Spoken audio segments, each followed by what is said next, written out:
Le conseil municipal de Porto-Novo, sous la direction du maire Charlemagne Niankoti, a tenu sa 3e session ordinaire de l'année 2024. 2 points étaient à l'ordre du jour: la lecture, l'amendement et l'adoption du compte rendu de la 2e session ordinaire du conseil municipal tenu les 29 et 30 avril dernier, suivi du point sur la mise en œuvre des recommandations d'une part et d'autre part la présentation et la validation du rapport trimestriel d'activité du conseil de supervision. La session s'est déroulée dans les locaux de la Maison des Jeunes de Diegankpevi.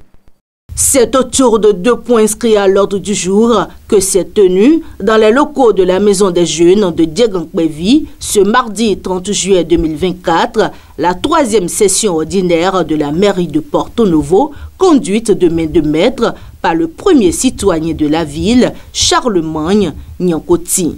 Il s'agit de la lecture, de l'amendement et de l'adoption du compte rendu de la 2e session ordinaire du conseil municipal tenue les 29 et 30 avril dernier, suivi du point de la mise en œuvre des recommandations d'une part et d'autre part de la présentation et de la validation du rapport trimestriel d'activité du conseil de supervision.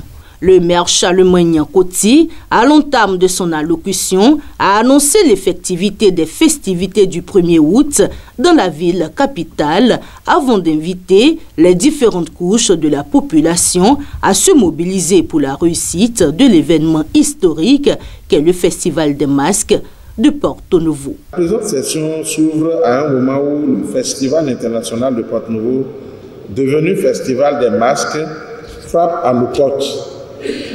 Ce festival, qui se tiendra du 2 au 4 août prochain, est une célébration majeure de notre patrimoine culturel et une vitrine de la richesse de nos traditions. Nous tenons à dire merci au chef de l'État, le président Patrice Talon, qui a eu la vision et la justesse d'institutionnaliser ce festival. Car, grâce à cette décision, le Festival des Masques devient un rendez-vous incontournable qui renforce et renforcera davantage notre identité culturelle et promeut plus encore notre patrimoine à l'échelle internationale.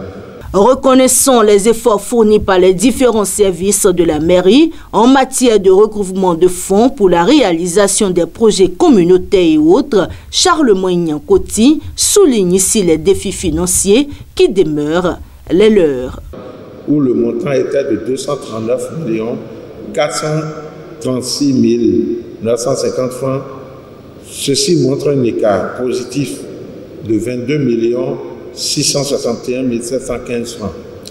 En général, les différents services de la mairie et ceux des impôts ont pu mobiliser du 1er janvier au 30 juin 2024 un montant de 578 973 862 francs en recettes propres, pour une prévision de 2 543 247 804 francs, soit un taux de réalisation de 22,77%. Une analyse approfondie des données est essentielle pour comprendre les défis financiers auxquels nous sommes confrontés et pour améliorer les performances économiques de la mairie.